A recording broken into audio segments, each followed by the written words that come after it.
interrupt this program for breaking news from the Global National Newsroom. Hello, thanks for joining us on TV and online. I'm Robin Gill. We're waiting for Prime Minister Justin Trudeau to address Canadians on the COVID-19 crisis, as he has been doing for weeks now.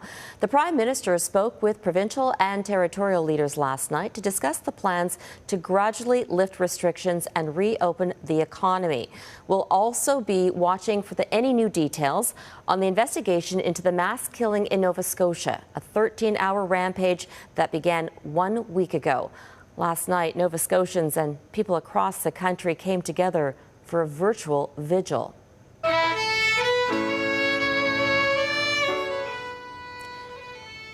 That's Cape Breton musician Natalie McMaster playing the fiddle alongside a video of 17-year-old Emily Tuck, the youngest victim in the tragedy.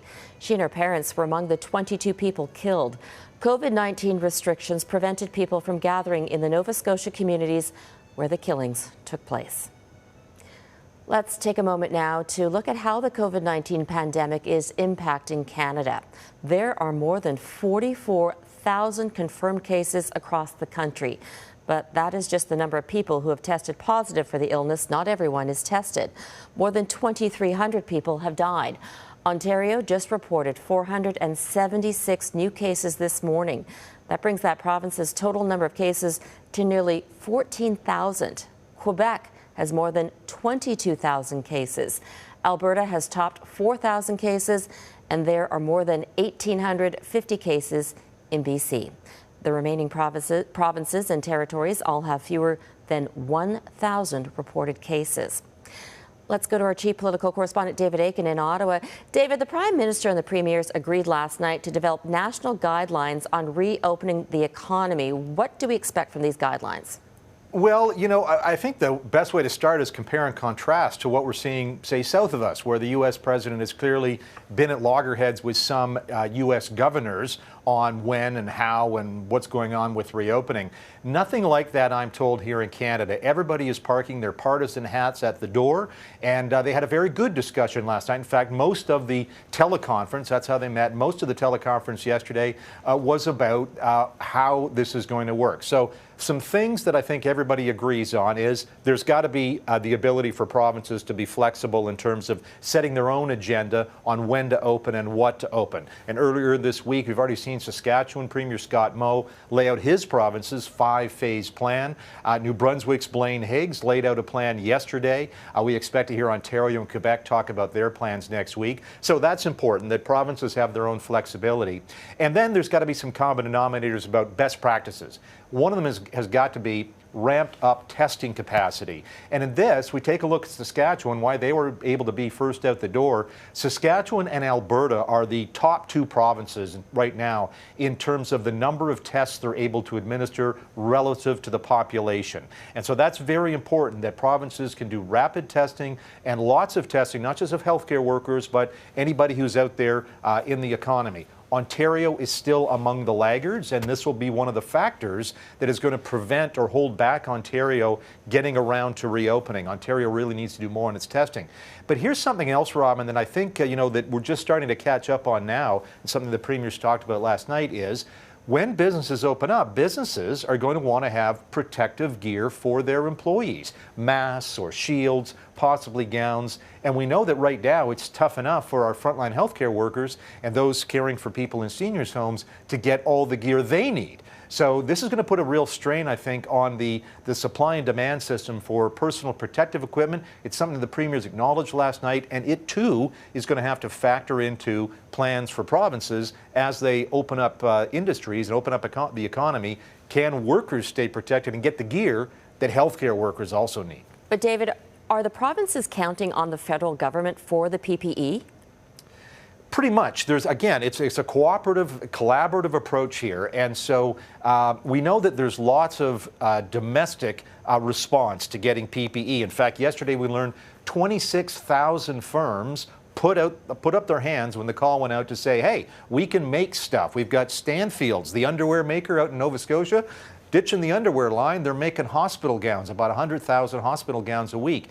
We know that the GM Oshawa, this is a car plant that was about to shut down. GM was going to shutter it, and that was going to be the end of that. Well, hold on. They're going to retool at that plant, and they're going to be churning out 1 million masks a week. So that's great. But that's still nowhere near the demand that Canada and the provinces have. The federal government is out there in the international marketplace buying in bulk on behalf of the provinces. And we heard about this yesterday. When Canada goes to the international marketplace and says, yeah, I'd like 100 million masks, the size of that order gets everybody's attention and allows Canada to be at the table in what is a very competitive environment. So, we still are going to have to source stuff from overseas. We're sourcing stuff from China. That's one of the places where most of the world is getting a lot of their protective gear. The federal government has leased a warehouse in Shanghai, and we're about to start shipping about a plane load a day from that Shanghai warehouse to Canada. When stuff comes to Canada, it's got to be inspected to make sure it meets Canadian safety standards. We saw last week 1 million masks from China did not meet the standard. Apparently there's something wrong with the rubber band that goes around your ears. And the Chinese supplier is going to make good on those. No expense to the Canadian taxpayer. But that's the sort of thing the federal government is involved in right now, buying internationally on behalf of provinces, and then it goes to where it's most needed. It's not on a per capita basis. It goes to where it's most needed, and it's by and large public health officials sorting out where that goes. You talked about the taxpayer funding all of this. What is the bill for all of this? It ain't, well, like everything else these days, it's not cheap. These flights, just the flights alone, not the stuff inside the planes, the flights alone are costing between $600,000 and $800,000 each. So every time a plane comes over, that is the bill. Right now, there's just 2 airlines that have the federal contract, Cargojet and Air Canada, though the federal government, federal officials yesterday saying other airlines like WestJet, Air Transat, they're trying to qualify them again to be able to go into China and to be able to bring stuff back. So there's a lot of cost. And then once you start talking about the actual gear, I mean, it's just supply and demand. If you wanted to buy an N95 mask back in January, you were looking at about $1.20 a mask. Now you're looking at about $6 a mask. So think about that. And again, we're buying these things by the millions. I mentioned the federal government has orders out there for more than 110 million masks. That's just masks. And then we're talking about ventilators and gowns, you name it. So the cost of everything has gone up, and that is just flat out supply and demand in an incredibly tight marketplace right now. David, we're keeping an eye on the Prime Minister's home because he's been speaking from that doorway for weeks now. What can we expect him to talk about today? Well, we've been told that the PM is going to address some issues involving aquaculture and fisheries. And of course, that's very important. Not only are aquaculture and fisheries the lifeblood a whole lot of Canadian communities on all 3 coasts, but also our inshore fishery. There's some unique problems along with that aquaculture producers have. I'll give you one example. We were just talking about airlines a minute ago. We know that most commercial airlines have shut down their passenger traffic back and forth between cities. But you may not know this, but the country's aquaculture producers rely heavily on those commercial airlines to carry some live animals or live product in the hold. It could be lobster, it could be fish eggs that are going back and forth to producers. And without that ability to move stuff around, that is really hurting our aquaculture industry. If they wanted to get on cargo planes, they'd just be paying an absolute fortune. So there's one. I mentioned that a lot of this activity sustains communities on our coast. They're often remote communities that are difficult to reach, and so they may need more access to testing equipment. They may need more rules relaxed in terms of what kind of vessels can dock at these communities. So aquaculture is really important, and of course aquaculture has been sort of like the French fry business, really hard hit because there's no restaurants in the country. And just as French fries are a big hit in most restaurants, that's where the world eats their French fries, that's where, for instance, you eat a lot of shellfish or oysters. It goes to restaurants. It's not necessarily something that we're consuming at home. And so demand has just dried up for a whole lot of aquaculture products. So there's a lot of specific help that the federal government is being asked for. we'll see what the Prime Minister is ready to offer today when he gets his thing going in a few minutes. Okay, David, we'll get back to you after the Prime Minister speaks. We're going to turn now to Keith Baldry. He's the Legislative Bureau Chief for Global BC. Keith, I get a lot of questions from viewers, from friends. Why is BC considered a success situation with COVID? Is it being managed differently from the rest of the country? Well, I think there's evidence that BC's public health officials were on top of this earlier than perhaps a number of their counterparts across the country. Also, and this has been pointed out by our lead provincial health officer, Dr. Bonnie Henry, BC's spring break, it literally comes down to spring break. Spring break was later than a number of other provinces, notably Ontario and Quebec. So at a time when people were still traveling and the virus was out there and running rampant, so people in Quebec, Ontario, traveling down to New York, to the United States, to France, where the virus was spreading like wildfire, and then bringing that back into the provinces when they returned from spring break. BC's spring break, though, came about 10 days later, and at a time when already travel restrictions were advised. So people weren't traveling in BC in anywhere near the numbers that people in Ontario and Quebec were. So that basically lessened the chance of infection. British Columbians were not going to Washington State, for example, where the disease was running rampant again in any great numbers, because the travel advisory was there early on not to travel, to stay at home and not mingle with people on an international basis. So the virus was not brought into British Columbia in anywhere near the numbers that apparently was the case in Ontario and Quebec. And again, public health officials here were already on top of things in terms of advising people's behavior to change accordingly as this virus took hold in so many jurisdictions around the country. Really, Robin, spring break played such a big role in BC dodging a curveball that really hit Ontario and Quebec in much greater numbers. Last night, the Premier and the Prime Minister were talking about relaxing measures. What can we expect with that? Well, in British Columbia, first of all, you see Scott Moe in Saskatchewan laying out his 5-phase plan that David referenced. A lot of people are going to be looking at what Saskatchewan's about to go through. If the numbers flatline now as they ease up out of these restrictions and bring their economy back to life, if the numbers don't go north in terms of hospitalizations, ICU numbers, that's going to be a signal to other provinces that they can start relaxing as well. If Saskatchewan's numbers, though, start to escalate in terms of positive cases, hospitalizations and ICUs, look for provinces to say, no, we're not going to be easing up, because look at what's happening when you do ease up in a place like Saskatchewan. Having said that, the plan in British Columbia right now, and I think other provinces, which it does vary, is mid-May is the target date for opening things like our hospitals, resuming elective surgeries, which have been stood down for a number of weeks now. 15,000 surgeries rescheduled in British Columbia. Some of those will start to come back in mid-May if the numbers hold, if we don't have an increase in a spike in cases or hospitalizations.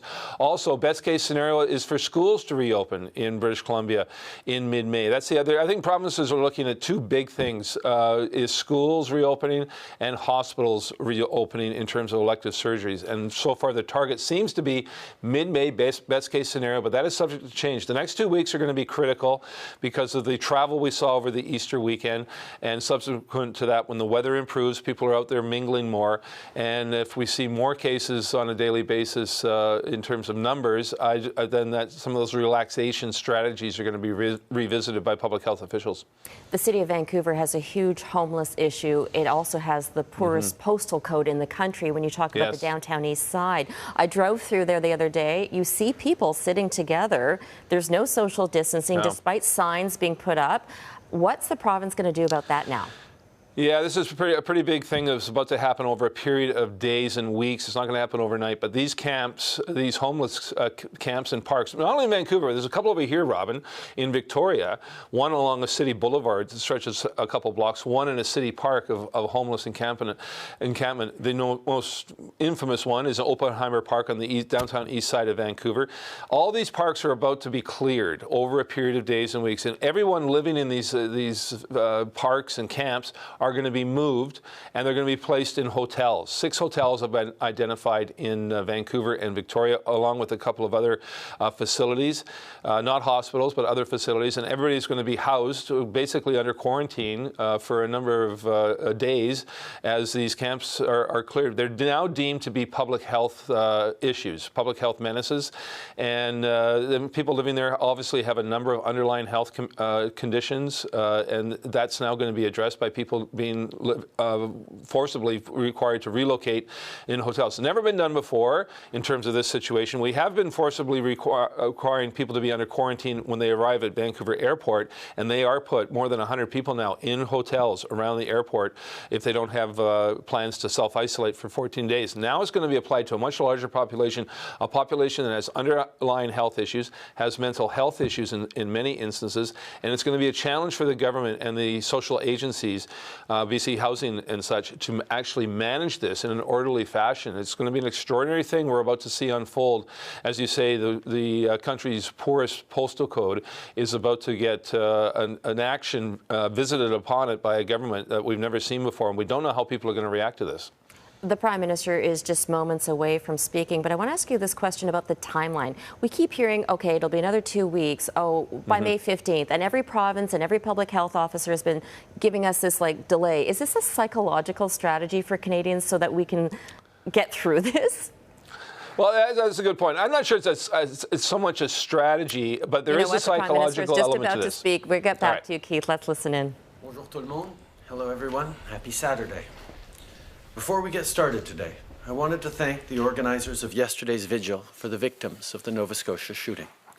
The pandemic may have prevented us from gathering in person, but we still found a way to come together to celebrate the lives of the victims and support their families. It was an extremely moving tribute and was just yet another example of how Canadians are there for each other in difficult times. Once again, my thoughts and the thoughts of all Canadians are with the families and loved ones of the victims.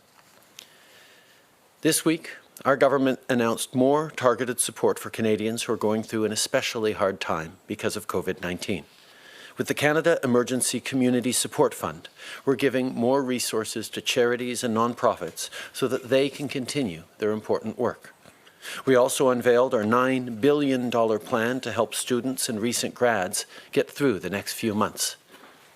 Because of COVID-19, there aren't as many jobs for students as last year, and without a job, it can be hard to pay for tuition or the day-to-day basics. So we launched the Canada Emergency Student Benefit, which gives students at least $1,250 a month from May to August. At the same time, we're creating 76,000 jobs for young people in sectors that need an extra hand right now or on the front line of the pandemic. And if students prefer to volunteer and help in the fight against COVID-19, they'll be eligible for a $1,000 to $5,000 grant through the new Canada Student Service Grant. Pour ce qui est des petites entreprises, on a annoncé hier. With regards to small business, we announced yesterday that we conclude agreements with all provinces and territories to cut the rents for May, June and July by 75%. I avail myself of this opportunity to remind employers of all sizes that they can present an application on Monday to obtain the emergency wage subsidy. In the meantime, you can go to the Canada Revenue Agency website to calculate how much the subsidy will provide you. Our government is providing assistance to meet urgent and immediate needs of workers and businesses. At the same time, we're also thinking about what to expect in the months ahead. We're giving more money to research on COVID-19 and develop vaccines. This week, we set up a working group on immunity for COVID-19, the mission of which is to trace infections and better understand how we can become immunized against the virus. Our objectives as a government have been clear. Help those who need it most. Protect jobs.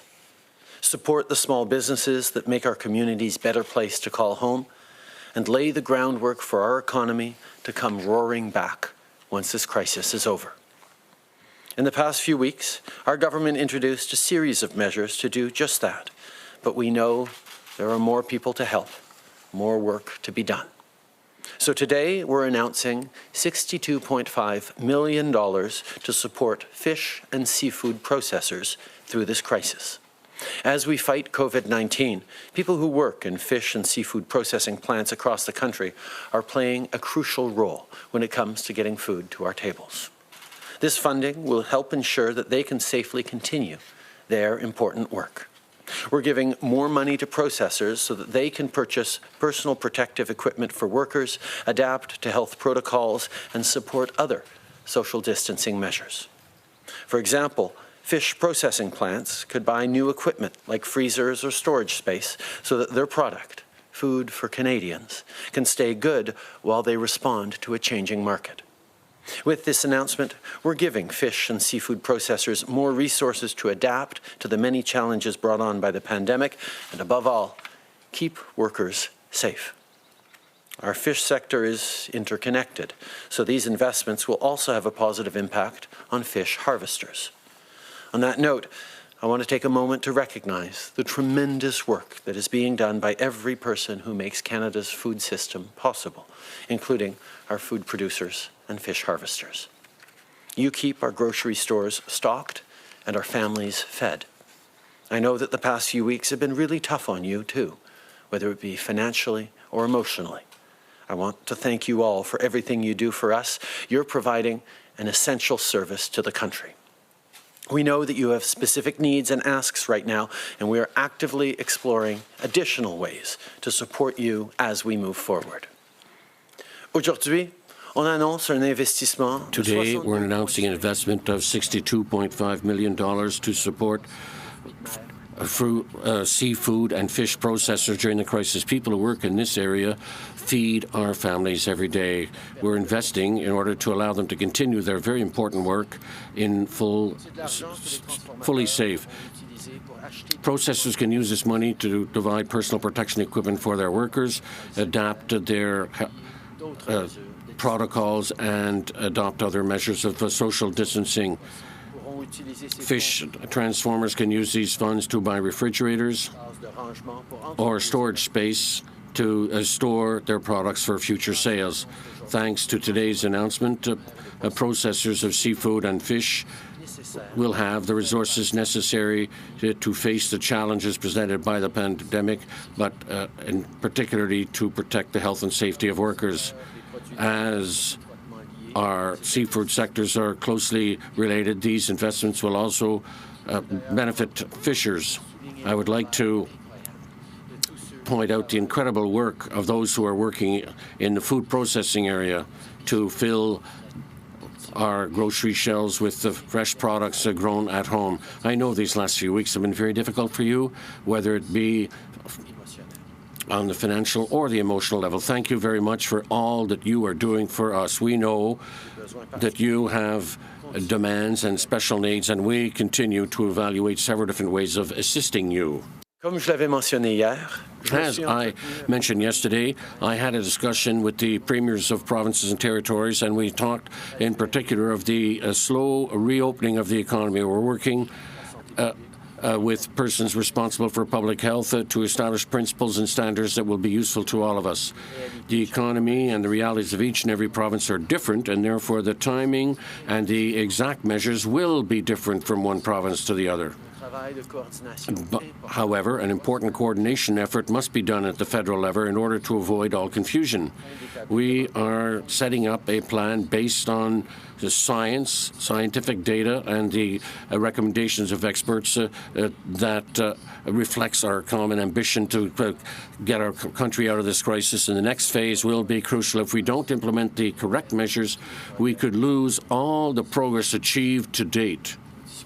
Our discussions are ongoing, and we will continue to work together to ensure the safety of all Canadians. Call with the First Ministers, and we talked about putting together a joint statement outlining what needs to be done to reopen the economy. We're working together with Canada's chief medical officers to establish principles and guidelines for us all. We have to be mindful that the economy and the realities of each province and territory are unique, so the timing and specific measures will be different across jurisdictions. We need a coordinated approach nationally to avoid any confusion amongst Canadians. We're working together on a plan based on science, data, and expert advice that lays out our common ambition to see our country through this. If we don't get the next phase right, we risk losing all the progress we've made so far. These conversations are ongoing, and we will keep working together for all Canadians. Tomorrow, there won't be any press conferences either by doctors or myself, so I want to close this morning to talking directly to young Canadians, as I do every weekend. To all the kids watching out there, you're doing great. Keep helping out around the house, try to keep up with your schoolwork, and above all, stay positive. This is a tough time, but we're going to get through this together. And to young people out there, many of you are students who need extra help, and we're here for you. This week, we announced a series of measures to support you during this crisis. But we need your help, too. This is a moment in our country's history that we will look back on and ask each of ourselves what we did for our community, for our country. What did we do to serve our country, to help the world? And as you look at what you can do this summer, please remember that there are seniors who need your help. There are frontline workers, including in our medical professions, who could use a helping hand. And there are agricultural farmers and producers who'd love to see you step up to help feed Canadians. Look at how you can use your energy, your drive, your vision for making the world a better place, and make it so.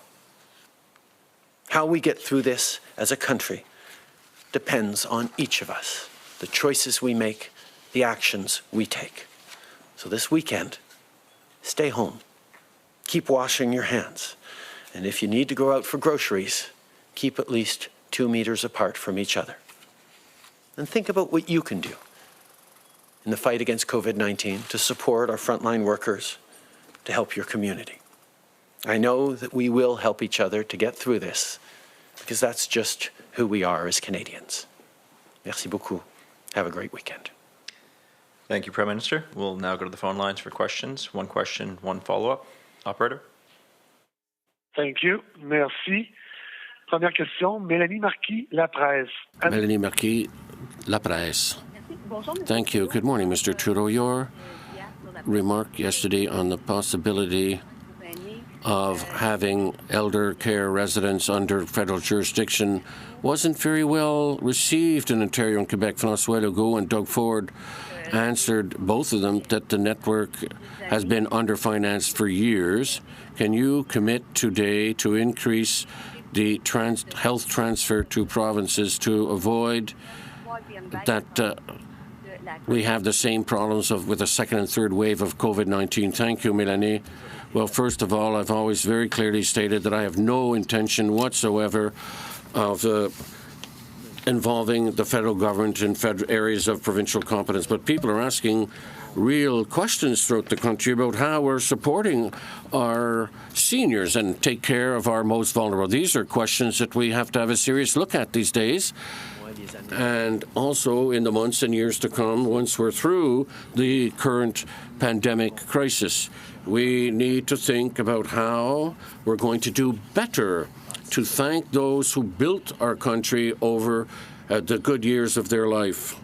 Now, we'll have discussions about the health transfer. We already transferred $500 million directly to transfers for their health systems. And we will have other discussions on how we can work together as a country to ensure that the systems in place are the right ones to help Canadians. I've been very clear that I have no intention of seeing the federal government take over or get involved in provincial areas of jurisdiction. But I think Canadians are asking themselves very, very important questions right across the country about how we care for our elders, how we support the most vulnerable in society. We have to answer those questions. We have to work very hard to come up with better answers than we've had until this point. And that, yes, means talking about transfers to the provinces. We sent $500 million in a health transfer to the provinces at the beginning of this crisis. But there is always more to do. So over the coming weeks, months, years, including beyond this COVID crisis, we need to do a better job of supporting our elders, supporting those who built this country. And that's what we're going to do. Suivi, Mélanie? Follow-up question, Mélanie? Yes, thank you. Now, about this emergency benefit for students, In Quebec, it seems to go against the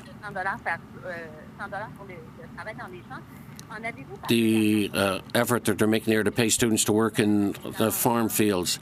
Would you be open to modifications of the bill that you've introduced to this effect? Answer: our students need support. Summer jobs that they were counting on have mainly disappeared. They're seeking ways of paying for their groceries and their rent.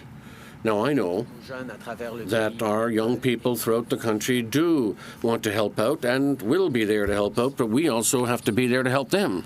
That is why direct assistance to students in this period of crisis is not only to help the students, it's an investment in their future and therefore in all of our futures. We need our students to be able to receive this assistance that's necessary this summer, that they have opportunities to develop the work experience that will be necessary for the rest of their working lives. And we also need to ensure that they can finance their studies once September rolls around. We're very happy to work with the other parties, in particular provinces, to improve the assistance that we're providing to various sectors, including students, and we will continue to work with the provinces and territories. Thank you. Operator. Thank you. Merci. Prochaine question, Catherine Lévesque, La Presse. Catherine Lévesque, La Presse. Question? Good morning, Mr. Trudeau.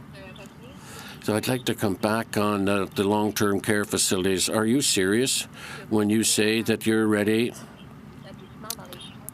to bring these under federal control, or was that a slip of the tongue? Answer: I've always said that I had no intention of involving myself in provincial areas of jurisdiction, but we will have discussions with provinces on how we can help them get control over the situation in the short term, and over the longer term ensure adequate financing for our healthcare systems throughout the country. But the federal government has no intention whatsoever of involving itself in matters of provincial jurisdiction. Follow-up question: yes, now you've said that, but you said that you're ready to discuss these matters as to whether it could become under the Canada Health Act. But on these national directives that you talk about, after your discussion yesterday with the premiers, what could you agree to concretely? And did you not wait a little bit too long to discuss these directives where provinces have already started discussing their own reopening plans? It's been weeks now that we've been discussing with provinces the basis for these directives, that they be based on facts, that they assure protection to workers, and that they provide for increased tracing and testing. We fully agree on the basic principles and practices and approaches that are necessary, but at each step we do recognize that the various provinces and territories will have different approaches. So what we wanted to do with this is to develop a model that it would be supported by all provinces, and that they could develop further in their own way, so that Canadians throughout the country see that our measures are science-based and based on a common approach throughout the country in order to ensure safety and allow the progressive, gradual and safe reopening of the economy. Thank you. Merci. Next question, Justin Lane, freelance. Line open. Good morning, Prime Minister. I want to ask you about a report that came out yesterday from the correctional investigator. He wrote that prisons across the country facing COVID-19 were throwing inmates who were symptomatic or who had tested positive for COVID-19 in what they were calling medical isolation, but what he describes basically as solitary confinement, and said basically it was not justifiable or tolerable. I'm wondering if you're comfortable with federal prisons throwing inmates in what is essentially solitary confinement in the midst of a pandemic. We have taken a number of strong measures in corrections facilities to protect inmates and staff members from the spread of COVID-19. I am aware of the report put out yesterday, and we are following up on the details. Follow up, Justin? Yeah, frankly, Prime Minister, it's been frustrating asking you about this Your public safety minister is, of course, the one responsible for Canada's prisons, but he hasn't really been seen in the past month, aside from a brief press conference on a different matter. Where is Public Safety Minister Bill Blair?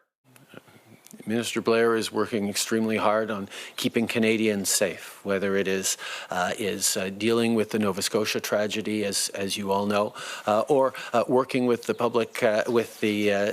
Border Services Agency to make sure that our border measures are strong in place. He's been working with provinces on preparation for floods and forest fires as they come up this season. He's also continuing to work on the strong gun control measures that we've had to do. We have been incredibly fortunate to have Minister Blair work on the corrections file as well as all the other files that keep Canadians safe, and I'm very proud to have him by my side. Thank you. Next question, operator. Thank you. Merci. Next question, Teresa Wright, Canadian Press. Line open. Good morning, Prime Minister. The World Health Organization has issued a statement saying there's no evidence people who recover from COVID-19 are protected from a second infection, and that was in response to countries discussing the possibility of issuing immunity passports to people who have recovered. How wise is it to be discussing plans to lift restrictions with provinces if it's possible that people could get sick more than once from COVID-19? In the approach that we're taking very carefully around the provinces and across the country on looking at reopening, I don't believe that there are any of the plans that hinge on certain people or individuals being immune or having immune to COVID-19. The focus we have is on continuing to prevent spread through social distancing measures, through PPE in workplaces, through various measures of protecting Canadians as we move forward. There is still an awful lot of science being done on the idea of immunity on protections, which is why we've invested significant amounts of money in a new Canada immunity task force that will be examining these issues. But it is very clear that the science is not decided on whether or not having had COVID once prevents you from getting it again. We know it is something that we need to get clearer answers to, and until we have those clear answers, we need to assume that and err on the side of more caution. Okay. There's no scientific proof yet that says that if we get COVID-19 once, we become immune from a second infection. Therefore, all the plans put forward by provinces are based on the protection of Canadians, preventing further spread of COVID-19. No one is basing their plan on immunity or acquired immunity as part of the approach for the months before. So there's still lots of work to be done on that aspect, which is why we invested in a working group, Canadian Immunity Task Force, with experts and scientists in order to improve our understanding and our knowledge related to COVID-19. What lessons do you take for Canada from the disunity that we're seeing in the COVID-19 response in the United States? And what worries do you have about how we might ultimately be affected? I think, first of all, Canadians can, take great comfort in the fact that all of our orders of government have been working together in a very strong and aligned way. That we have, as a country, focused on listening to experts and scientists as we move forward, as we make decisions on how to keep Canadians safe. We have seen extraordinary medical health professionals and public health officials across the country sharing with citizens in their provinces how they can keep safe. And we have a great team at the national level that is helping coordinate and inform the decisions taken across the country. As we move forward with a framework and guidelines that will impact on the direct decisions taken by the provinces that the provinces themselves are working with us to generate, we've seen that this unity that Canada has, despite tremendous variance in impact of the virus, in nature of the economies and the kind of situations people live in, has been deeply reassuring to Canadians, and we will continue focusing on that. And as part of the way forward, we will continue to make sure that Canada and Canadians are protected from external sources of the virus, whether that's keeping up international border measures or moving forward on specific measures around quarantine for anyone who arrives in this country. These are the things that we're going to continue to do. Bonjour, M. Trudeau. Louis Blouin de Radio-Canada. Louis Blouin, Radio-Canada. There's lots of people in the business community that are worried about the fact that there's not enough in PPE to reopen. Businesses will be starting up and all. Are you aware of the fact that we may not have enough material and that our imports and our current production, domestic production, is insufficient to allow people to get back to work with proper PPEs? Answer: one of the criteria to be able to reopen some industries will indeed be to ensure that we have enough personal protection equipment in order to have workers work safely. Therefore, we know that demand will continue rising throughout the country. So what we're going to do is reopen gradually, partly because we have to have enough PPE equipment to protect workers, and not only those that work in the health sector. So both in terms of domestic production and imports, we're increasing our amounts available in a very important fashion. But until we have enough PPE, we will not be able to reopen some industries. Question currently is our stock enough? Some provinces have given their plan. Do we have enough? And if a business can't get, like if a barber shop can't get enough of them, should it put off its reopening? Answer: we shouldn't reopen the economy anywhere at any level unless we have the necessary safety measures, health measures in place to protect Canadians and stop the spread of COVID-19. We should be talking about reopening any parts of the economy if we do not have a strong plan to protect people working there and prevent the spread of COVID-19. Prime Minister, Rachel Haynes from CTV National News. Yesterday, Doug Ford appealed to you directly in his press conference saying, if you're listening, they need help. In your call last night, what specific offers did you give to Ontario when it comes to the long-term care home crisis that they're facing right now? We've put forward measures that have allocated billions of dollars to go to the provinces to support on top-ups for essential workers, particularly in long-term care facilities, and we look to have more announcements on that soon. But we've also responded to very direct requests by the provinces to send in military support. Obviously, that can't be more than a short-term answer, but we will be there to help Canadians who are going through extraordinarily difficult times. The situation in our long-term care facilities in different parts of this country is absolutely unacceptable, and all of us as Canadians need to do whatever we can to support our elders. La situation dans les résidences. The situation in our long-term care facilities and senior nursing homes is unacceptable. As Canadians, we have to be there to support each other. We offered money to provinces in order to top up salaries of employees in these facilities. We answered positively to the request for the armed forces and to assist in getting control of the situation. We will be there as much as possible because that is what Canadians expect of us. In your answer just now to my colleague, you said that Canada won't reopen its economy if we don't have enough PPE and enough masks, but we know right now that we don't have that. We just had to return some masks that came from China because they are not up to standards. We also know that there is this crisis that's going on in long-term care homes. Is it too early to even have these conversations about reopening the economy when there are still so many issues that we're dealing with right now?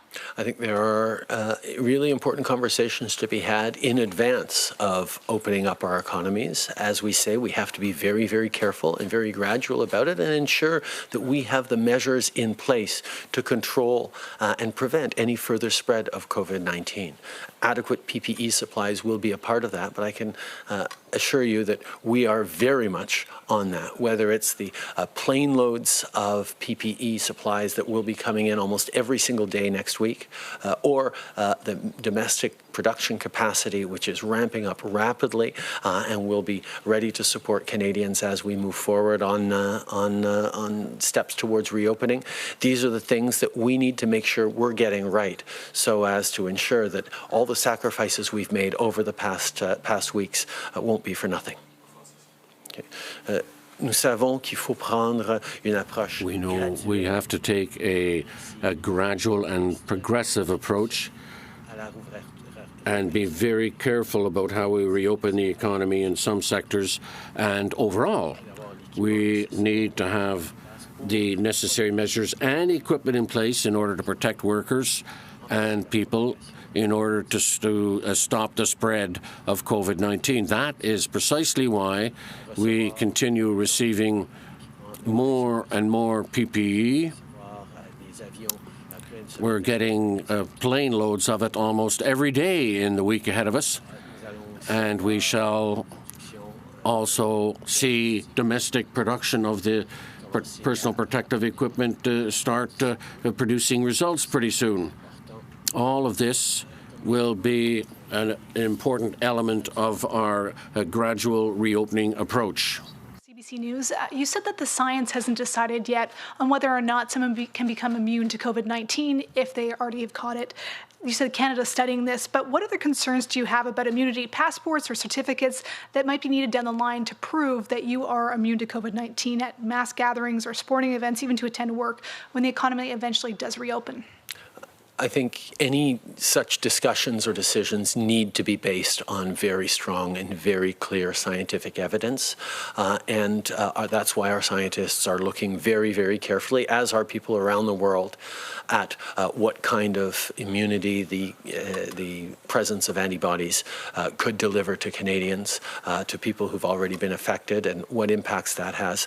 We're not there yet on being able to make a pronouncement on that, so all the other elements are not discussions to be had now. The European Union is planning a major funding event for the World Health Organization at the beginning of May. Will Canada be part of that event? And would you consider attaching some sort of conditions to that funding, like a review of the WHO's handling of this pandemic? Canada will always be there to support science and the work done internationally on keeping our planet and our citizens safe. This is something that we are looking to participate in. I think, like many countries, there are questions around how to ensure that we learn from this situation and we get better at dealing with these things with a level of transparency and rigor that I think citizens expect.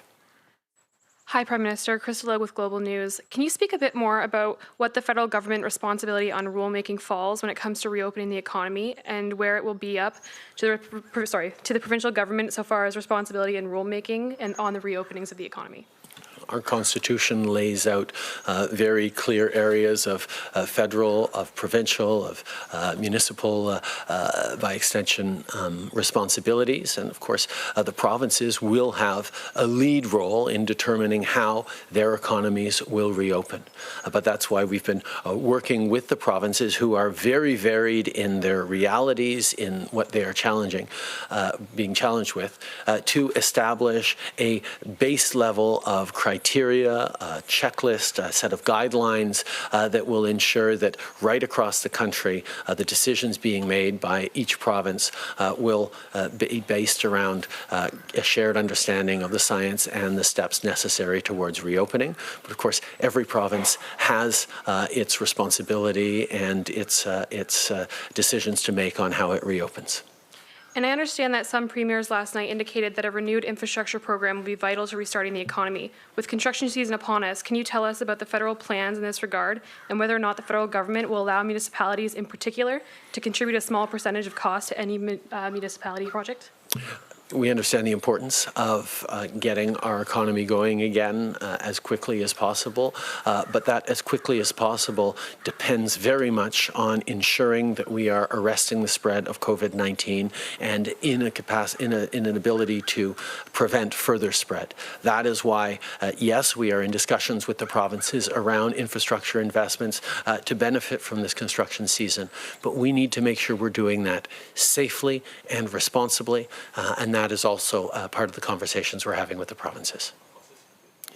We recognize to what extent the reopening of the economy will include construction, but we have to ensure that it is done in a way that does not expose the workers to further spreading COVID-19. That is why, yes, we're discussing with provinces on measures relative to infrastructure that might be helpful, but the priority for the provinces is the protection of their workers, their citizens.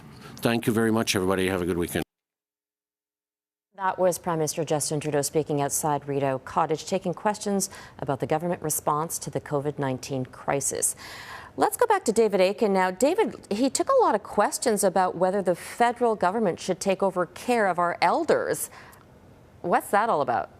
Yeah, I guess this was a phrase he used yesterday when he was talking about assisting chiefly Ontario and Quebec. That's where the real crisis is in terms of long-term care homes. So I guess he used a phrase yesterday, and not surprised, in Quebec, anytime that the federal government even pokes its head up to say, hey, we can help over here, it sets alarm bells ringing among Quebec, which is very protective of provincial rights. And so he was asked to clarify whatever it was that he meant yesterday. And I think he did. I mean, he was asked twice and said it in both French and English, saying that the federal government has no intention of interfering where there's provincial jurisdiction, and that would be essentially to take over I guess, employment or somehow take over long-term care facilities. Long-term care facilities and retirement homes, just like hospitals or schools, are the exclusive jurisdiction of provinces in every single province. And right now, some of those provinces are having trouble controlling the outbreak of COVID-19, particularly in long-term care homes. That is chiefly in Ontario and chiefly in Quebec. Both Ontario and Quebec have asked the federal government for help. They've asked the Army to come in and help with care of people in those homes, provide logistical support to those homes, and the federal government said, sure, no problem, we'll be happy to help. So that's where the federal government is coming in. There is another area where the feds are being asked to help in long-term care homes, and that's with cash. Cash to increase the pay of those personal support workers, registered nurses, etc., who are taking care of our seniors. And this was a theme that's really been playing now for a couple of weeks as we're learning more about the situations in these homes, some of the conditions in which our seniors are living right now, that as a society, and I think the PM hinted at this, we probably ought to think twice and take a second look at how we value those who care for our seniors and the amount of resources we put into seniors' care. I think that is definitely going to be one of the topics that's going to survive the COVID-19 crisis, and the Prime Minister is certainly hinting at that today. Keith, let's bring you in. It sounds like it was a plea from Premier Doug Ford about caring for the elders, especially since his own mother has been diagnosed with COVID-19. Mm-hmm. Yeah, indeed. And I think David made a very good point. What's going to outlive this pandemic is a refocus on seniors' care. It's been brought into the limelight now like it never has before. The crisis in Ontario care homes, what we've seen in British Columbia with a radical restructuring of the workforce in BC. It's taken some weeks to do this, but no longer allowing people to work in multiple care homes. And that's going to be a profound change in our structure going forward. So a number of changes in our care homes in terms of funding. David mentioned the pay to people. People are paid very low wages in this industry. And Justin Trudeau correctly, I think, brought home the fact that these are our elders, our seniors who've created this country, built this country in many ways, and they have to be looked after better. And that means better paid personnel and more funding for an area of healthcare that I think has been sort of neglected over the years because it's just been out of the limelight. People are shuttered in these homes and forgotten about in many instances. Now that's not the case. The pandemic has shone a light on our long-term care homes in a way that is never seen before, and I think the changes are going to outlive this pandemic for years to come. There will certainly be a lot of changes post-pandemic. Mm-hmm. One of the other questions he was asked was whether you should have a certificate showing that you have recovered from COVID-19. You could see civil liberties groups saying, no way.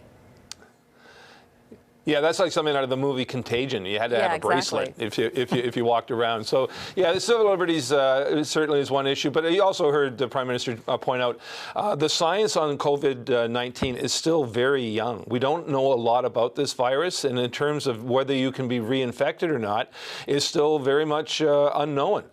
You've got certainly, I think there's some cases in South Korea where people have shown symptoms of the virus after they supposedly have recovered from this. British Columbia and other provinces post-recovery numbers. We don't know yet whether or not those are permanent recovery numbers, and that's why I think so much is unknown about this virus. I think it's very premature to make hard and fast decisions about this thing until we know more about it, and whether it's getting a vaccine or knowing how it behaves in people is something you have to keep an eye on. I found it fascinating in the last week how much stories have come out now about this virus no longer just being a respiratory illness. It now affects other organs of the body, and suddenly blood clots are being forming in people, and they can't be treated. And you've seen instances of people actually have had their limbs amputated because this virus has created blood clots that cannot be healed. So it's an extraordinary situation where we don't know a lot about this, which is why hard and fast decisions about it, I think you're not going to see a lot of those made. David, the Prime Minister talked about $62.5 million for the fisheries industry. Can you tell us more about that? Right. So this was the news essentially today. So that's new stuff.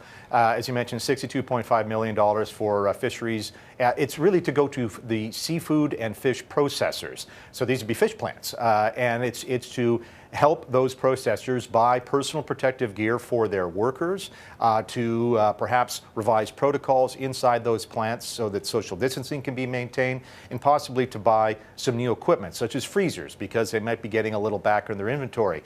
I'm not sure this goes a long way towards responding to what it is that the aquaculture industry has been asking of the federal government. They've been in talks with Fisheries Minister Bernadette Jordan going back to the end of March and asking for a rather long range of things, because they're one of the industries where their demand has really dried up, particularly in shellfish, because every restaurant in the country is pretty much closed down. And that's primarily where Canadians, we eat our shellfish, is sort of in a restaurant setting.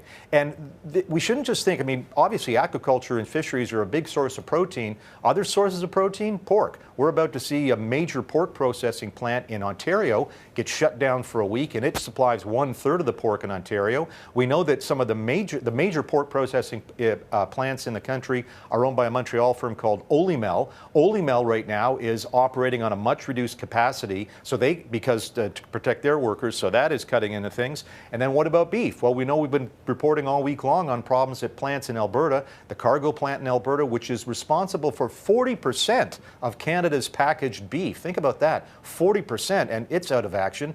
Where are we going to get our protein? Right now we're seeing reports of some meat shortages, certain kinds of cuts. Meats are hard to come by in some parts of the country.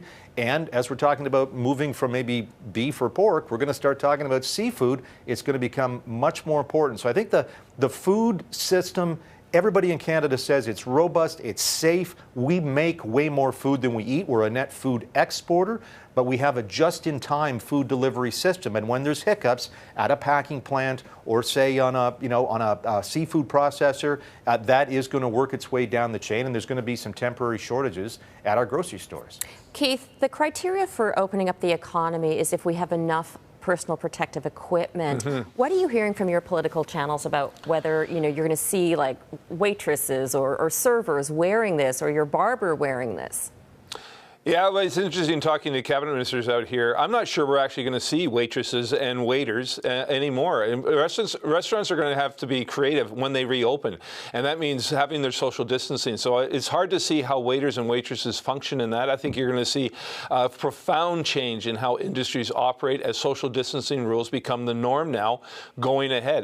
We're into a whole new reality here, and industries have to adapt, whether it's a meatpacking plant, whether it's a restaurant or any other thing. We're into a whole new frontier here. All right, gentlemen, thank you so much for your time. Let's recap what Prime Minister Justin Trudeau said in his daily address to Canadians. His government has allotted $62.5 million to support fish and seafood processors so they can buy personal protective equipment for employees and take other safety measures to prevent the spread of COVID-19 in their facilities.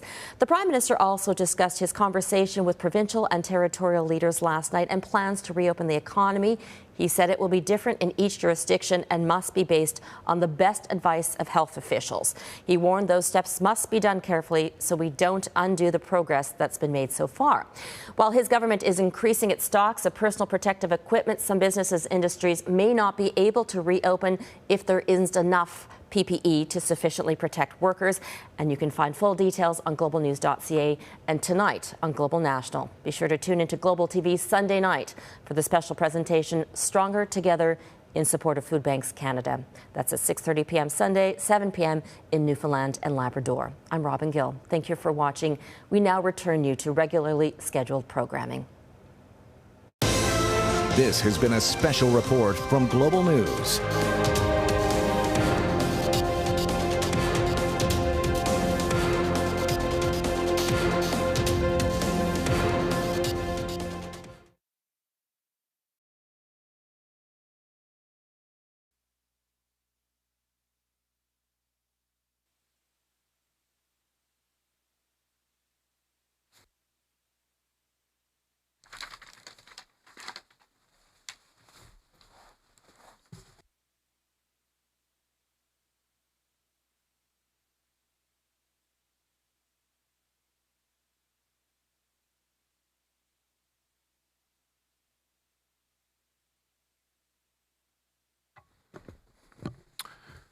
Bonjour à tous et à toutes. I think we will just get going.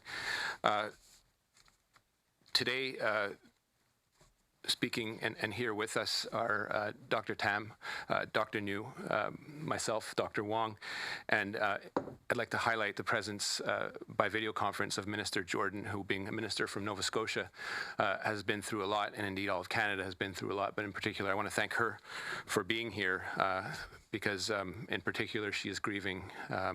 But we are all grieving, and we're all here with you, Bernadette. So I do want to thank you for being here. But again, our hearts are still heavy given what has gone on in Nova Scotia over the past week. So thank you. I think we'll get right to it.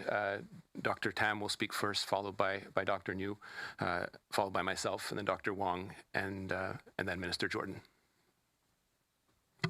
Hello, everyone, and bonjour à toutes et à tous. I'll just start with the usual update on the numbers of COVID-19 in Canada. There are now 44,364 confirmed cases, including 2,350 deaths. To date, labs across Canada have tested almost 670,000 people, with about 7% of these testing positive. Today marks the start of National Immunization Awareness Week. As we're now in the midst of a global infectious disease pandemic, I cannot imagine a more poignant time to talk about the benefits of immunization. As we reflect on the importance of vaccination this week, I'd like to highlight an unsung hero of vaccinology, Dr. Maurice Hilleman, whose career is an inspiring outline of our modern vaccine era. Dr. Hilleman was a virologist and vaccine scientist who helped to develop 9 of the 14 vaccines that are routinely recommended for children today. Vaccines that prevent measles, mumps, rubella, chickenpox, meningitis, Haemophilus influenzae, and other infectious diseases. Known for his focus on safety and reducing vaccine adverse events, Dr. Hilleman was also the original vaccine fast tracker, owning to his mastery of the science of vaccines and the myriad processes from research through federal regulation and delivery. It was this unique ability that enabled him to develop and fast track a 1957 pandemic influenza vaccine, preventing untold illness and deaths that winter. With the COVID-19 pandemic still in high force, there is an urgent need for this accelerated process, focused on delivering a safe and effective vaccine, and the world is responding in equal force, with 20 institutions and companies working on expedited vaccine development, while over 70 countries are working collectively to accelerate research on treatments. But there is one more lesson from Dr. Hilleman that we must heed today.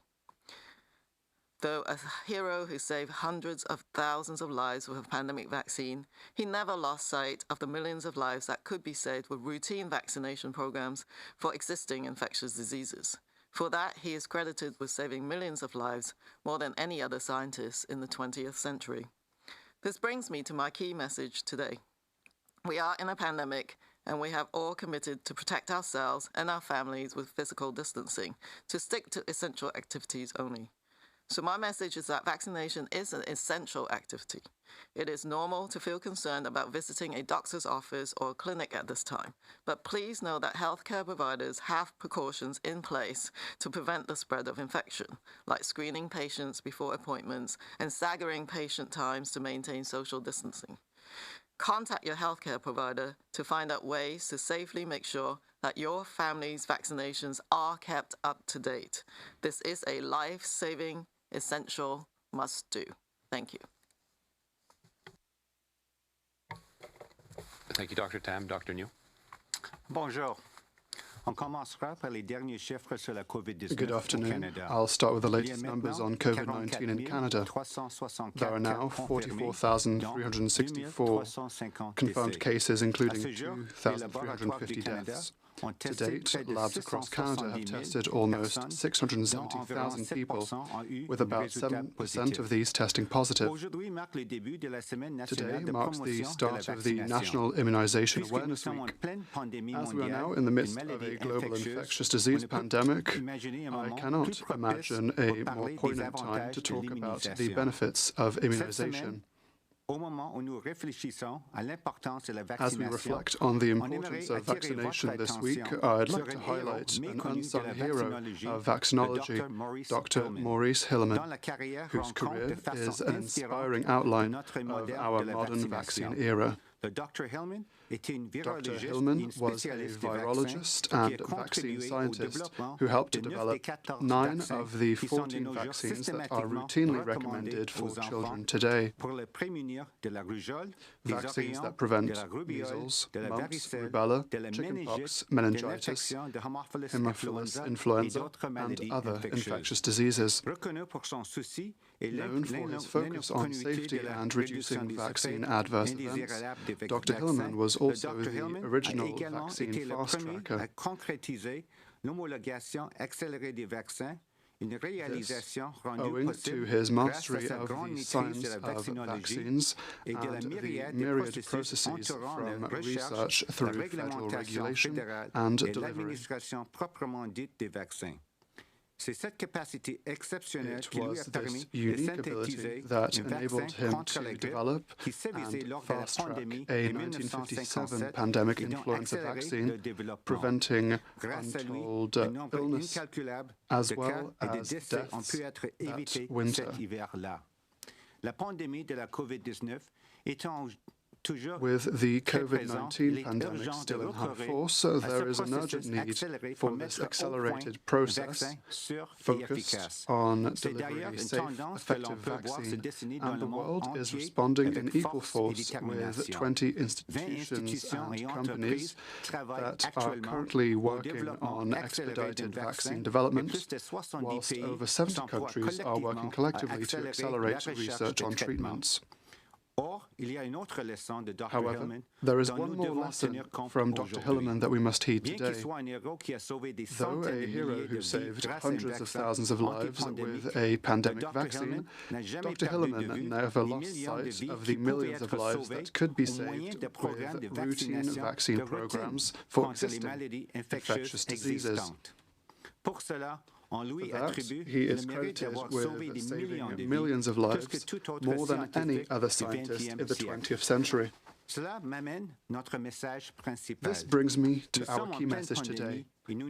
We are in the midst of a pandemic, and we have all committed to protect ourselves and our families through physical distancing, to stick to essential activities only. So, my message and our message today is that vaccination is an essential activity. It is normal to feel concerned about visiting a doctor's office or clinic at this time, but please know that healthcare providers have precautions in place in order to prevent the spread of infection, such as screening patients before appointments and staggering patients' times to maintain social distancing. Please contact your healthcare provider to find out ways to safely make sure that your family's vaccinations are kept up to date.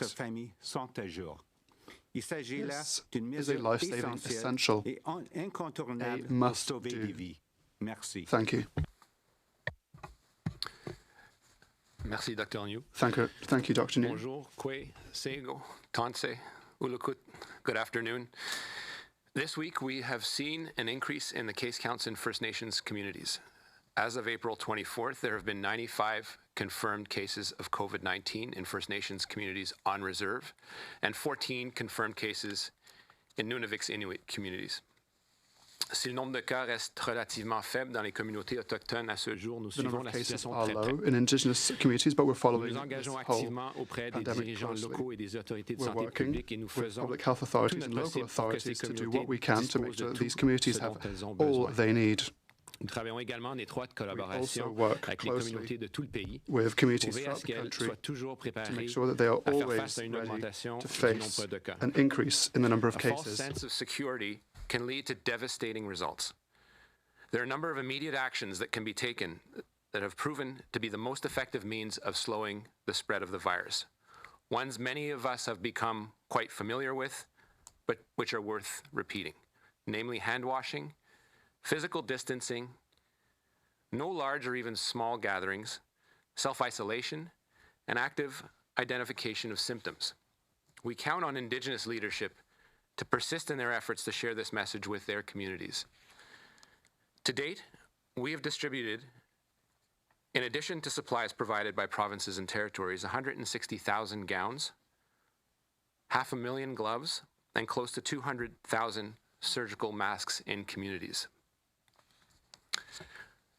We also saw positive progress today in terms of our support for urban Indigenous populations. This week, 94 programs were supported through the Indigenous Community Support Fund.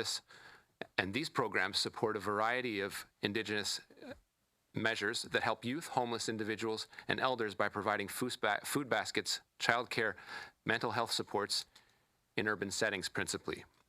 We're proud to be supporting, among other, the Friendship Centres as they continue their important work for vulnerable urban Indigenous communities in the face of this pandemic.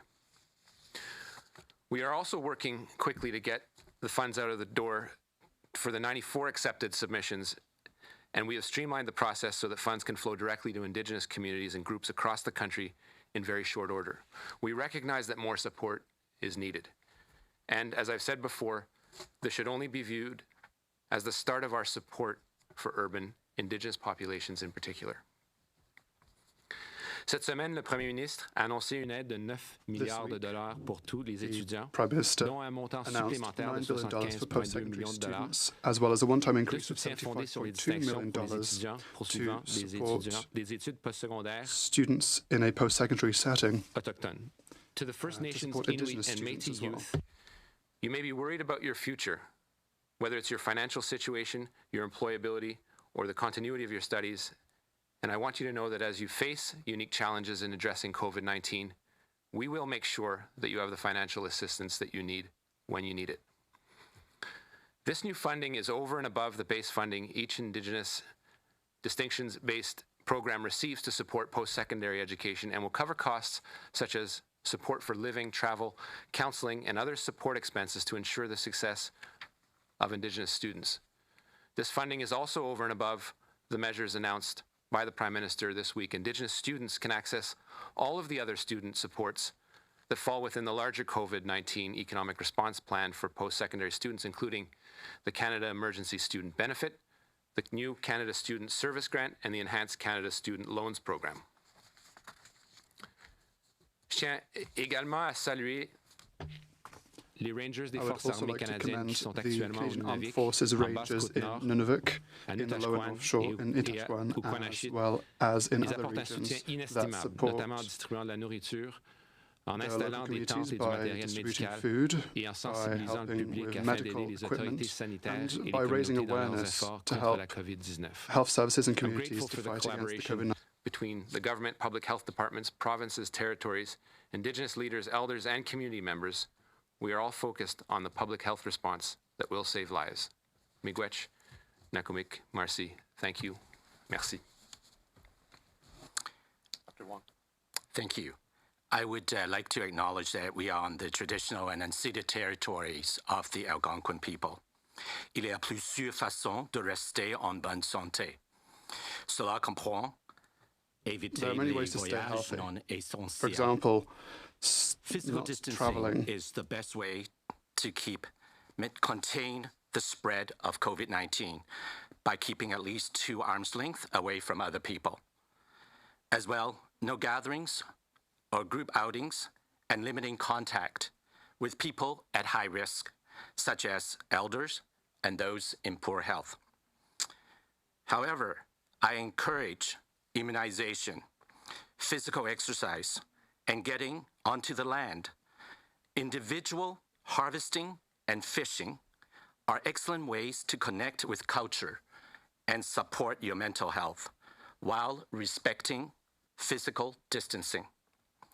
Nakumik, merci, miigwech, merci, et thank you.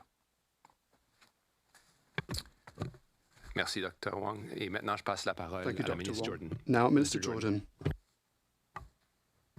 Thank you. Good afternoon. Bonjour. Quoi? Before I begin, I would like to just take a moment to thank Canadians from coast to coast to coast who have been so wonderfully supporting of Nova Scotia. This past week has been very difficult for us, but your love, support, and condolences have meant a great deal to all of us, so thank you for that. The women and the men who work in Canada's fish and seafood sector are the economic drivers for many of our coastal and rural communities. They've been feeding Canadians for generations, and we need them to continue to do that in these very challenging times. When the industry is strong, everyone does well. But when it hurts, we all hurt. Lorsque l'industrie est forte, tout le monde se porte bien. When the industry is strong, et quand everyone ça does fait well. mal, And when it nous hurts, souffrons we tous. all hurt. We have been in constant contact with harvesters and processors to understand what they need for a safe, strong season. One of the things we've heard are real concerns about the ability to move product from both storage capacity and a market perspective. Without the ability to move goods efficiently and effectively, processors can't buy more from our harvesters, and in turn, they can't supply Canadians with seafood. Bolstering our processing sector will be vital to supporting the fish harvesters and feeding Canadians this season. So today we're announcing $62.5 million for the new Canadian Seafood Stabilization Fund, which will go directly to the fish and seafood processing sector.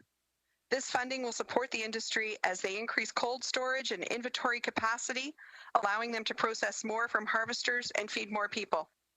Retool their technologies and marketing efforts to meet the shifts in consumer demands and create value-added products, and put in place enhanced health and safety measures to minimize risk to workers, among other things. We've always said we would adapt our measures as this situation progresses to tackle new challenges head-on, and that hasn't changed. We know this is a difficult time, but our government will be here every step of the way as we weather this storm together. We're actively exploring other ways to support harvesters and the industries as we move forward. But today's announcement will provide immediate support to the industry, help ensure access to this important food source, and help position the sector to return at full strength once the pandemic is over. The industry has faced tough times before, but the people who work in our fish and seafood sector are determined and resilient, and I have full confidence that we will get through these hard times too. Thank you. Merci. Walalin. Merci, Madame la Ministre. Et maintenant, nous sommes impatients de prendre Thank les you, questions. Minister. And now we will move on to Thank questions you, and Minister. answers. So as usual, we'll start with 3 questions on the phone, 1 question, 1 follow-up. Operator? Thank you. Merci. Once again, please press star 1 on your telephone keypad at this time to ask a question. Veuillez appuyer sur étoile 1 maintenant pour poser une question. Our first question, notre première question, nous vient de Catherine Lévesque avec la presse canadienne. Please go ahead. Your line is now open. Oui, bonjour à tous. Good afternoon, everyone. My first question is for Dr. New. I would like to hear what your position is with regards to immunity passports that have been talked about in recent days. The WHO has said that there is no evidence that those who have had COVID-19 are now immune to it. What is your position on that matter? We have to study this idea of creating immunity passports. Avec la COVID-19, on sait que c'est vraiment le virus, c'est un nouveau virus et on est en train encore d'apprendre, d'avoir beaucoup d'apprentissage avec la science qui continue à évoluer. Jusqu'à date, avec l'expérience dans les autres pays, aussi avec les données probantes qu'on a eu à analyser, on sait qu'il y a des personnes déjà infectées avec le virus qui ont eu une réponse et réaction avec les anticorps. Mais qu'est-ce qui n'est pas clair à date, c'est si les anticorps donnent une immunité et pour combien de temps. Jusqu'à date, aucune évidence qu'avoir eu une infection donne une immunité à long terme ou à vie. Donc, on n'est pas prêt pour dire que si quelqu'un a déjà eu une infection, c'est correct, tout va bien, on a après une immunité à vie. Donc, je pense que c'est quelque chose à suivre et on continue à regarder c'est quoi la science, c'est quoi l'évidence qui nous montre des jours et des semaines à suivre. Merci beaucoup, Dr. New. Et mon autre Thank you, question, Dr. je ne sais pas si vous pouvez répondre. My next question, I don't know if you have an answer, Mr. Miller, perhaps. Yesterday, I asked a question to Ms. Freeland. Where are we with Ontario and Quebec's request to have military personnel in long-term and senior care homes? Do you have any news on that front? Vous avez peut-être entendu le point de presse du Premier ministre. Perhaps heard the Prime Minister's press conference. La reconnaissance Currently, au niveau des médics de l'armée, des forces armées canadiennes, pour savoir quels sont les besoins. Donc, un triage initial. C'est un triage qui se fait présentement et qui se fera dans les prochains jours, quitte à faire une évaluation pour voir quelles sont les demandes. Donc, c'est quelque chose qui se fait à l'instant même, dans la mesure où Such a process is already underway. Les forces armées canadiennes puis les médics qui sont connectés vont être déployés dans les régions du Québec pour faire le triage initial de reconnaissance. In Quebec for this initial reconnaissance. Monsieur le ministre opérateur, prochaine question, s'il vous plaît. Thank you. Merci. Our next question, notre prochaine question, nous vient de Teresa Wright with the Canadian Press. Please go ahead. À vous la parole. Good morning. I'd like to ask Minister Jordan about the announcement today. It was specifically focused on fish processors, but fish harvesters, including lobster fishers in the Maritimes, are grappling with the decision about whether to set their traps and incur the considerable costs when it comes to that, with no financial package specifically aimed at them. Is there help coming for fish harvesters, and specifically, will the wage subsidy be extended to lobster fishers for their spring season? Thanks for the question.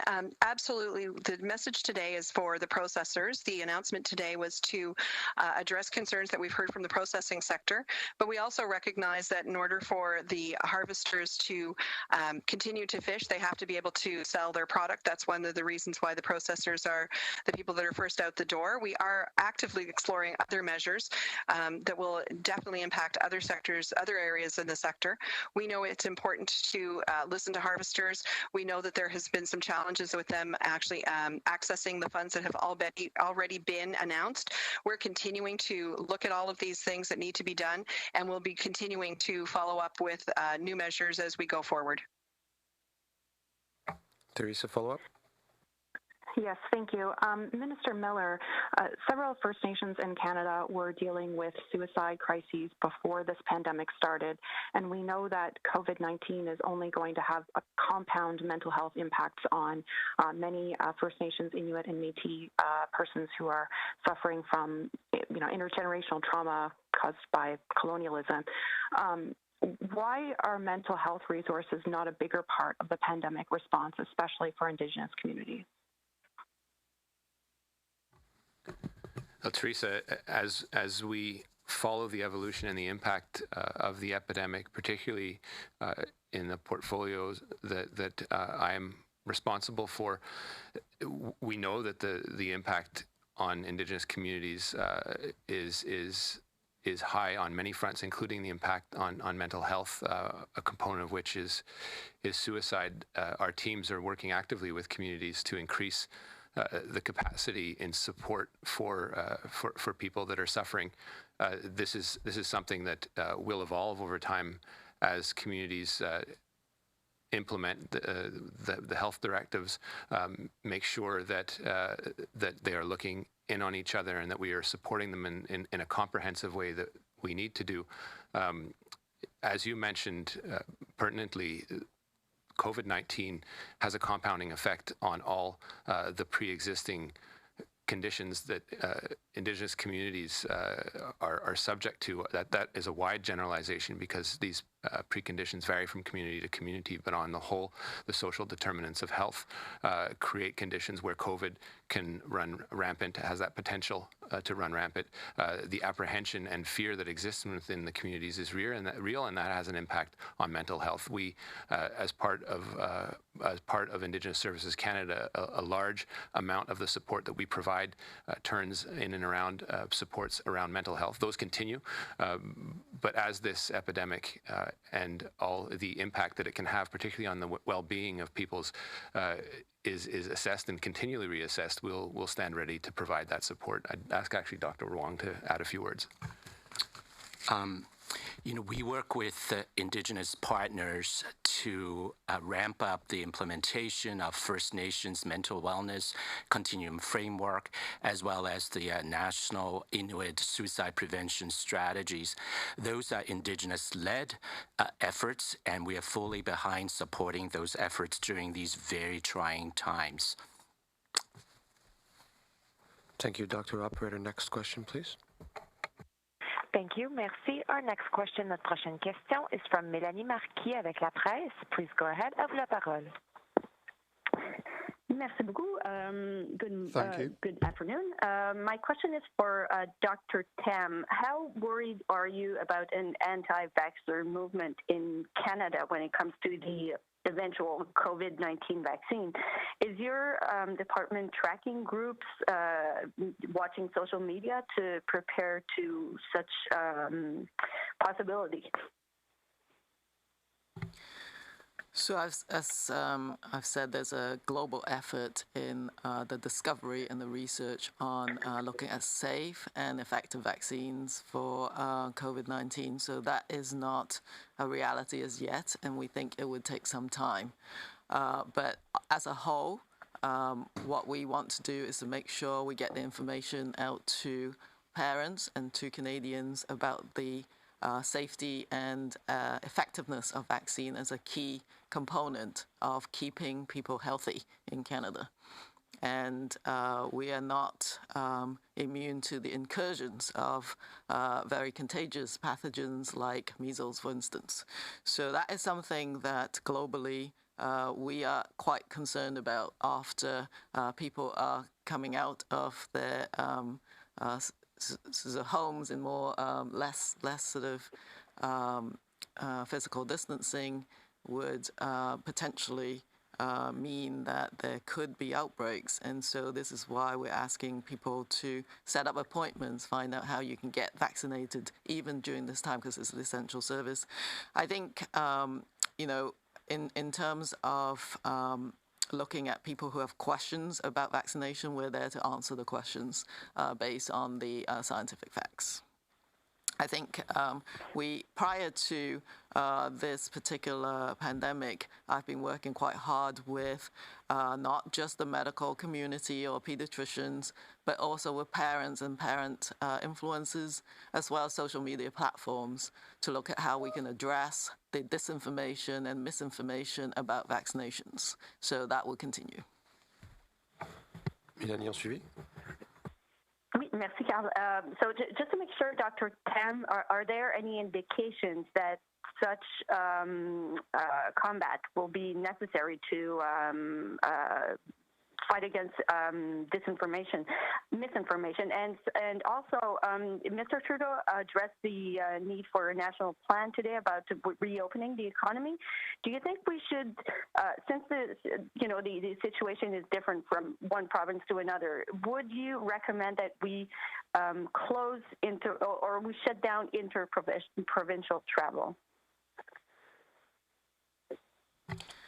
So just to finish off the first question, I think, is that we won't really know much about the vaccines until they've been further developed. And we do need to ensure safety and effectiveness. So I think the key is to communicate those facts. I can't predict what is going to happen in terms of the uptake for the public, but we will definitely, like in all immunization programs, take public education and awareness into account.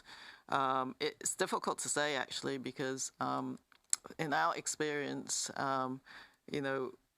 even in the middle of a pandemic, like the pandemic of influenza, you can't really tell. Sometimes it's quite an emotional reaction. I recall in the last pandemic, when you get an increase in deaths, for example, people will suddenly want to take up the vaccine very, very fast when you don't actually maybe have enough to go around as the vaccination programs are rolled out. So those dynamics we can't actually comment on at the moment, but it's something that we're aware of.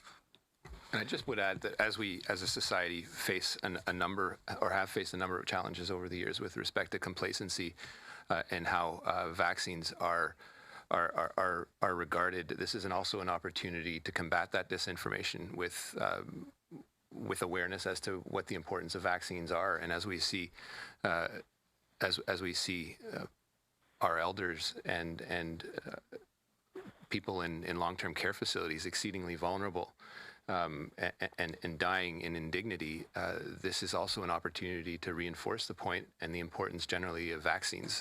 And when you talk about Indigenous communities, there is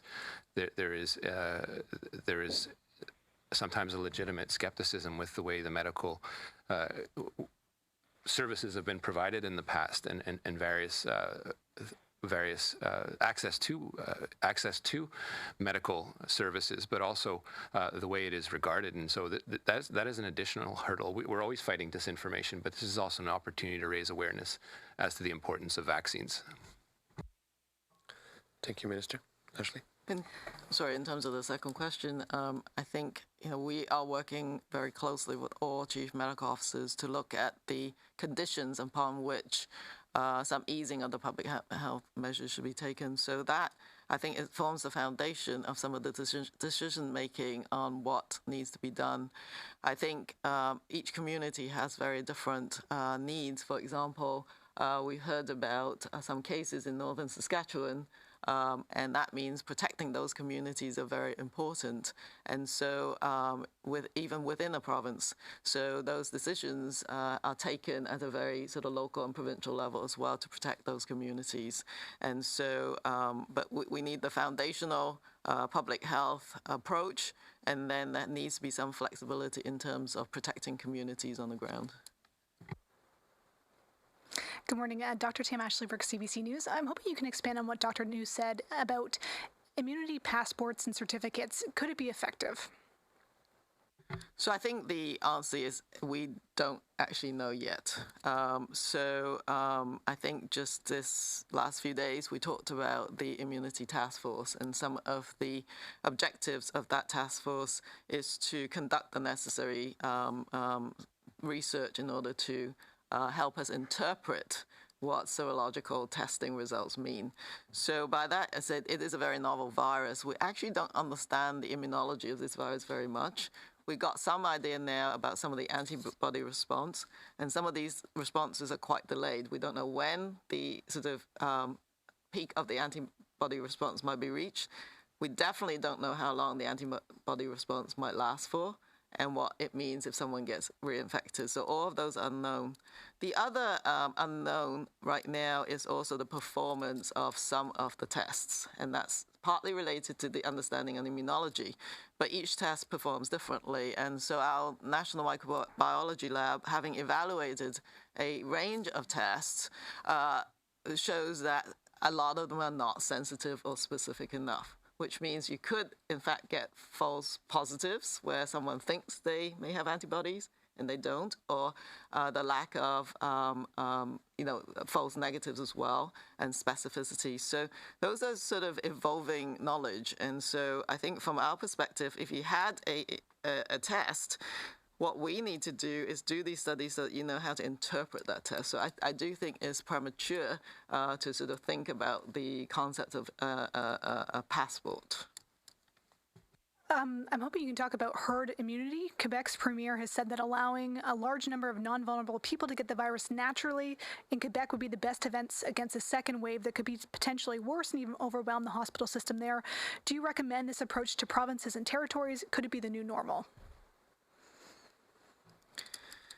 I think part of the immunity task force is also to have a look at what the level of immunity is in our Canadian population. We actually don't know that, and I think, as we all appreciate, the number of reported cases is an underestimate of the number of people that have got the infection. So I think that is the first step.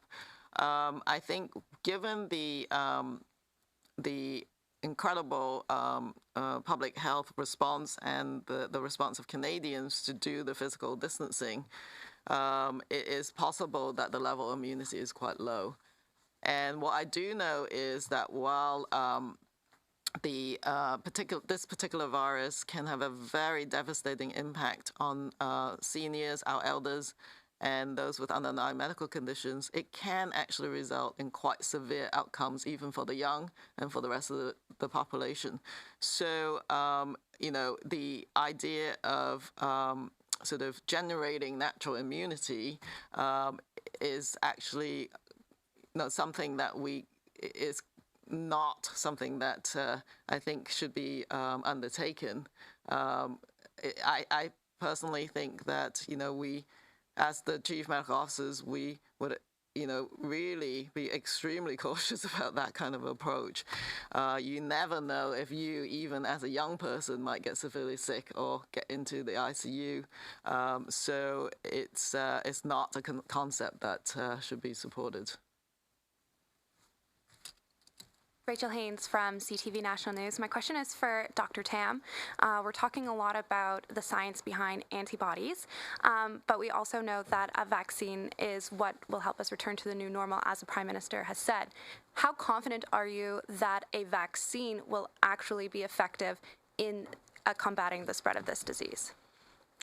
I think the honest answer is we actually don't know at the moment at all.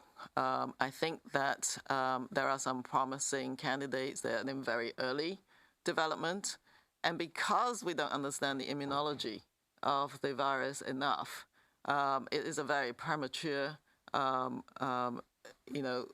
thing to even try to comment on whether we'll actually get a vaccine. And then if we do get one, then how effective it is. The other thing that we don't know about is the evolution of this virus. What would this virus be like in another year? And how would that affect the effect of the vaccines are all unknowns. But what I am heartened about is the amount of research that is going into this at the moment. And given that it's too premature to even be talking about the effectiveness of it, the Prime Minister has said multiple times over the last few weeks that we will only return to normal if we get this vaccine. But today we're talking a lot about reopening the economy. So is it premature to even be at that step right now when the science is so unclear at the moment? Well, I think what is really important is absolutely focus on eliminating this first wave. That is really, really critical, and be very, very cautious about it. All of these outbreaks in these high-risk settings must be addressed.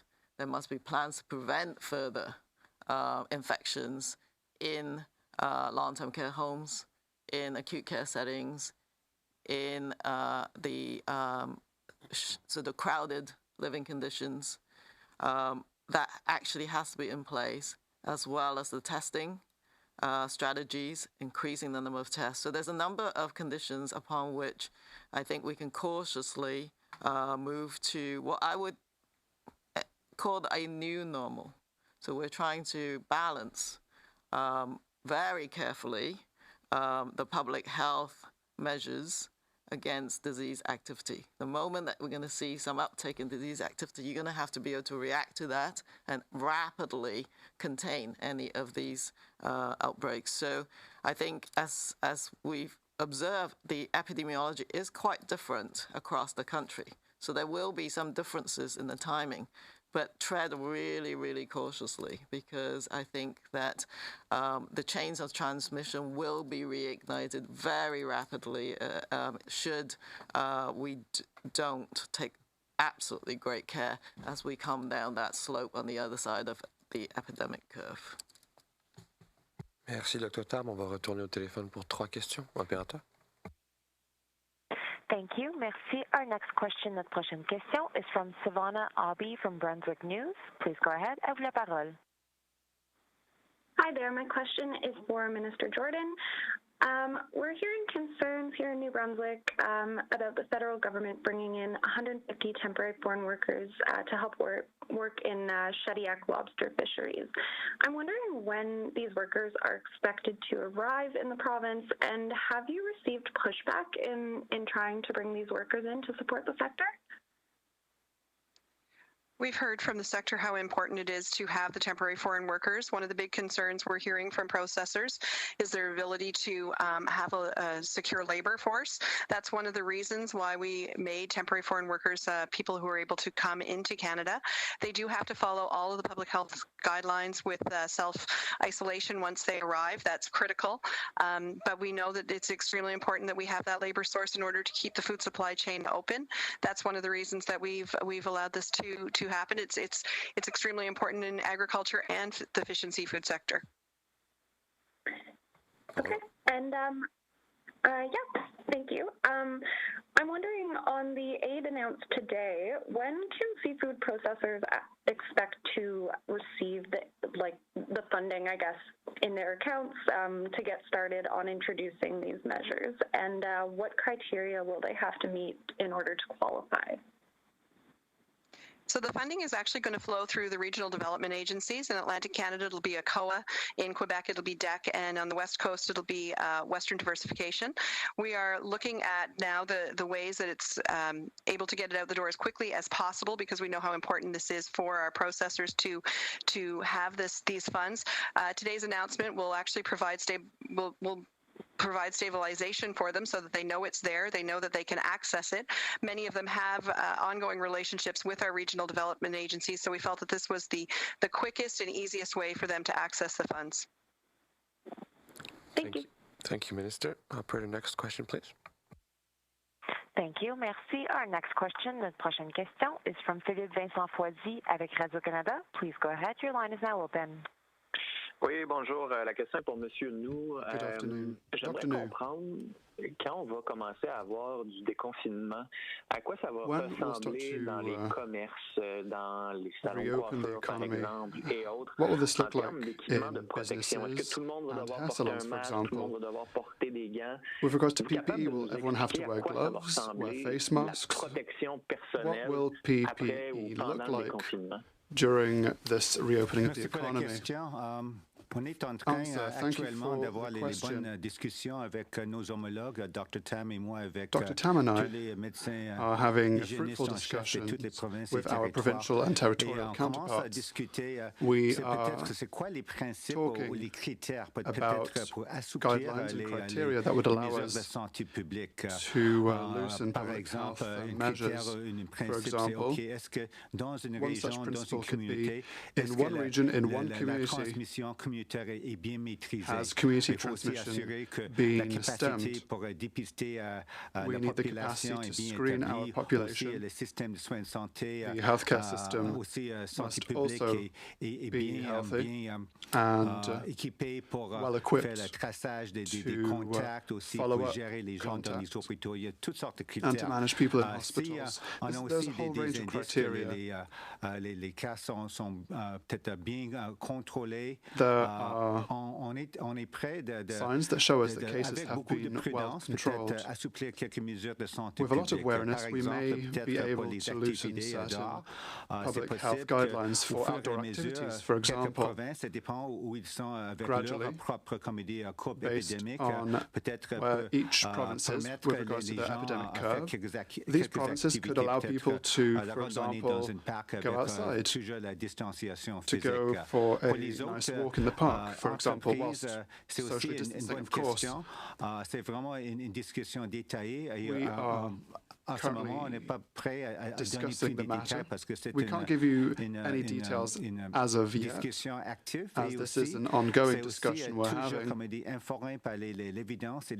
This is an evidence and database approach, and so we may have some information for you over the next few days or weeks. This is a continuous conversation for today and tomorrow. Philippe Vincent, si je pouvais rajouter un tout petit peu sur ce que le docteur New a dit, je pense qu'il serait, ça ne serait pas responsable de parler de façon générale de déconfinement. C'est clair qu'il y a une nouvelle normale, mais comme la docteur Tam l'a dit très clairement, elle a parlé de première vague. Ça veut dire qu'il y a un risque de deuxième vague. On voit des pays qui ont bien réussi maintenant subir une deuxième vague parce qu'il y a eu un déconfinement hâtif. C'est clair qu'il y a une nouvelle normale. C'est clair qu'il y a des données probantes qu'il va falloir examiner, qu'il va falloir regarder de façon assidue, mais toujours basée sur les données probantes de la science.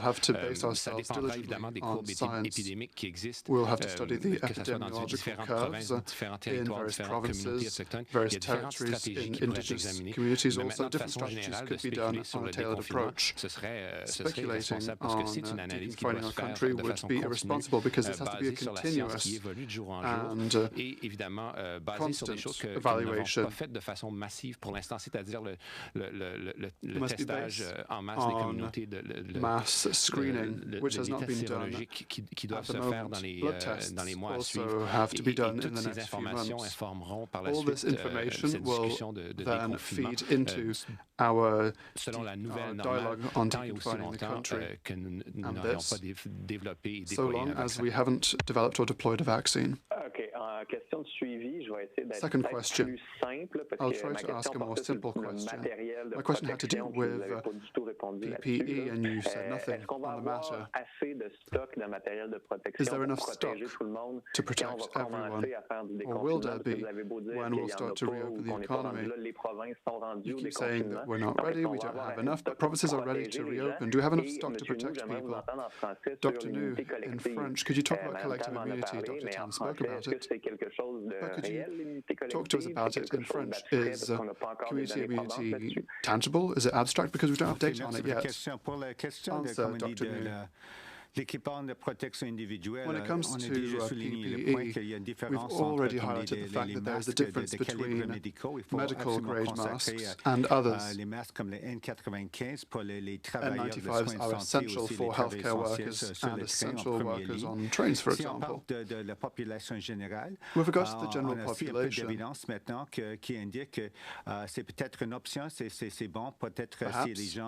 it could be a good idea for people who are slightly symptomatic, if they are unable to keep a 2-meter social distance, for example, in public transit or at the grocery store, perhaps they could wear a non-medical grade mask. And so I believe, and I've seen it myself online, there's a whole range of non-medical masks that are available to buy. with instructions, and even on our own website we have instructions to build your own homemade masks. Made out of various materials. You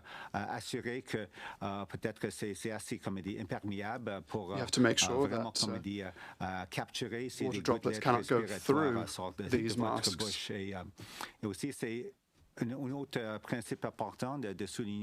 We must also highlight the fact that if we have a non-medical grade mask, it's not to protect ourselves from others. It's another way for us to protect others from ourselves. If, for example, we are slightly symptomatic, if you're coughing, for example, it's to protect others from you. Thank you, Doctor, and that's all the questions we had for today. Ceci met fin la conférence de presse. Merci.